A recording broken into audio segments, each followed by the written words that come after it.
वली पढ़ने ने जिदी जुत्ती दी धूड़ दा सदका वली वली बनते हैं।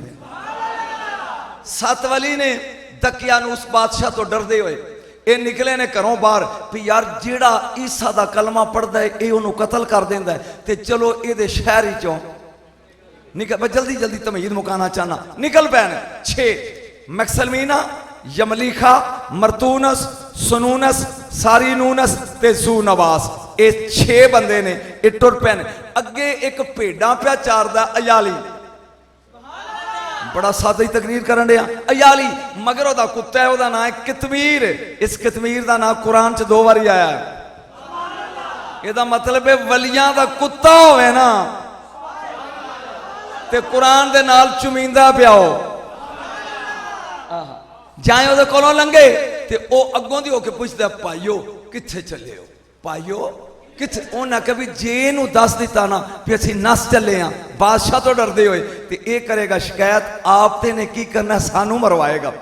उन्हें कहा सच दसो भी कित्थे चले हो। उन्हें कहा झूठ नहीं बोलते सच्ची गल तो भी असीं एक नू मनने हाँ ये बगैरत 3 बनाई बैठा है तो असीं इहनूं छड्ड के किधर नस्सू हाँ। उन्हें कहा फिर सलामा लैके मैं भी तुहाडी बरादरी दा मैनू भी नाल लै चलो। किन्ने हो गए 7 कसता ते 1900 का नाम सी।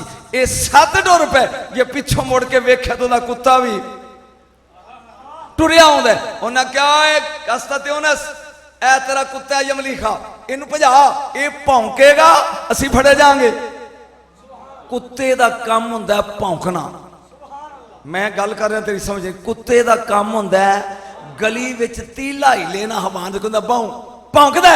उन्हें कहने भौंकना असीं फड़े जाएंगे मारे नू। जदों चौके लगे ना वट्टा मारन तो वह कहन लगा तुसीं साती अल्लाह नू मनदे हो। बोलो ये सिर्फ ढोले सुनने वाली कौम बेड़ा कर करते अकीदे दा गल समझ में की कर।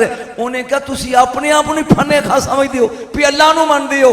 ओ मैं भी मानी जोए बोल गल मैं अगे करनी है तो उठ के दा दियो मुजम्मला मैं भी मानी जे। उन्हें कहा तू है कुत्ता असी लुकना गार तू भौंकेगा असी फड़े जाएंगे। उन्हें क्या भौंकना मेरी फितरत च पर वलियां नू नहीं भौंकदा।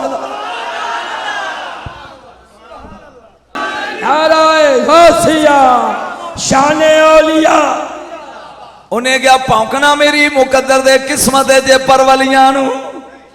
बोलो ओ मौलवी कुत्ता वलियां नू नहीं भौंकदा।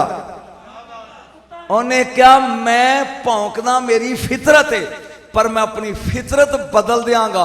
तुसी लुको मैं बाहर तुहाडी राखी करांगा। जरा उच्ची बोल बाहर तुहाडी राखी कर। ये 7 वड़ गया गार च लम्मे पै गए ये लत्तां फैला के गार दे बूहे ते बह गया अंदर नहीं वड़िया। अल्लाह ने कुरान च क्या वकल्बुहुम बासितुन ज़राइहि बिल वसीद फरमाया। अल्लाह ने कुरान च कुत्ता उन्हां दा अगलियां लत्तां अगे फैला के पिछलियां बाहर ते सिर उन्हां दे बूहे दी चौखट ते रख के सौ गया। जबरील जी रब्बे जलील कुत्ते ने अपनी आदत बदली है मेरे वलियां नू भौंकिया नहीं मैं ना बदला। नहीं तू फिर चुप कर गया तू फिर खामोश हो गया। कुत्ते दी आदत है भौंकदा इन्हें वलियां लई आदत बदली है भौंकना छड्डिया। मैं जन्नत कुत्तियां लई नहीं बनाई। या अल्लाह मैं कित्थे पढ़न आ गया। मैं जन्नत कुत्तियां लई बोलो बोलो कुत्तियां लई नहीं बनाई। इस कुत्ते नू मैं जन्नत ले जाना चाहना।